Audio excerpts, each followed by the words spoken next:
let's face it, we've all done something before that we're not proud of. And some of us have a criminal past, or at least been to jail once.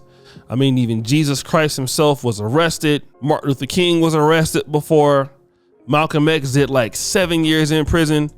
And the guy who was responsible for the New Testament, the self-proclaimed Apostle Paul, was a murderer of Christians. And yet he wrote most of the New Testament.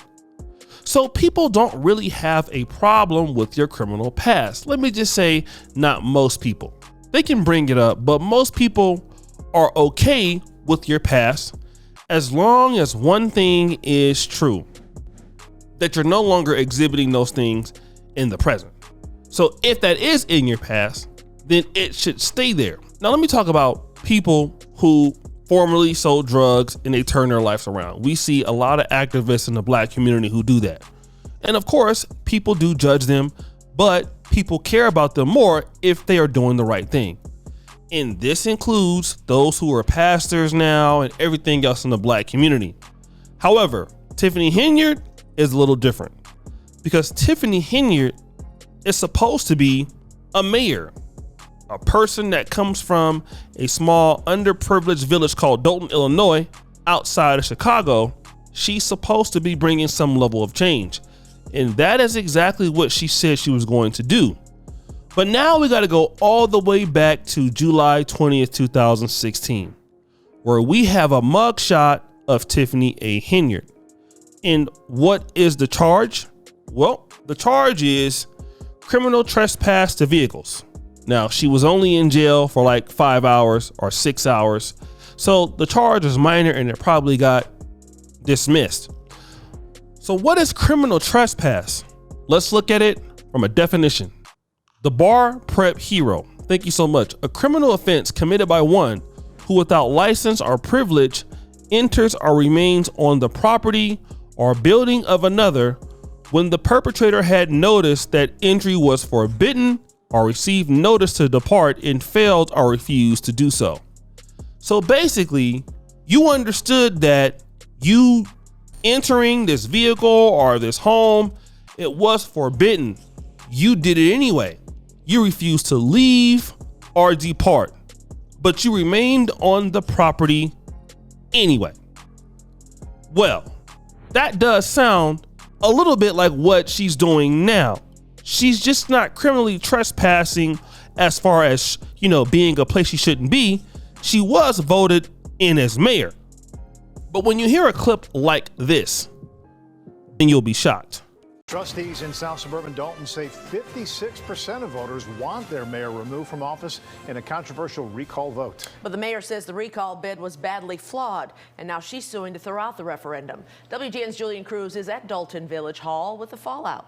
Now, in this case, this is criminally trespassing on taxpayers' money, which in other terms can be referred to as theft, corruption. You're spending money unlawfully on things that you shouldn't be spending the money on. Okay? That's what it is. It's not criminal trespassing per se, but it's very similar. It's just similar, but not equal. And the reality is this lady has not stopped doing whatever she wants to do. That's the reality of it all. Like, I want you to hear the unaccountability as she's out here talking to these people like crazy after she gets hits with facts. Where else did we eat at? Holiday Inn in Bloomington. 2, 4, 6, 7 rooms, $2,694. Image one, Italian Fiesta, $113.59. Jewel Osco, $100.50. Olive Garden, $262.78. Pete's Fresh Market, $212.97. Let's see if we ate anywhere else. Thank me later, $520. Walmart, $11.11. Good Lord. Wyndham Hotel and Resorts, 2, 4, 6, 8 rooms, totaled up to $1,085. All this, no receipts given to the myself or the other trustees that I have mentioned. Again, That's not this has true. nothing to do with denying a resident some service. We need receipts to understand what's going on.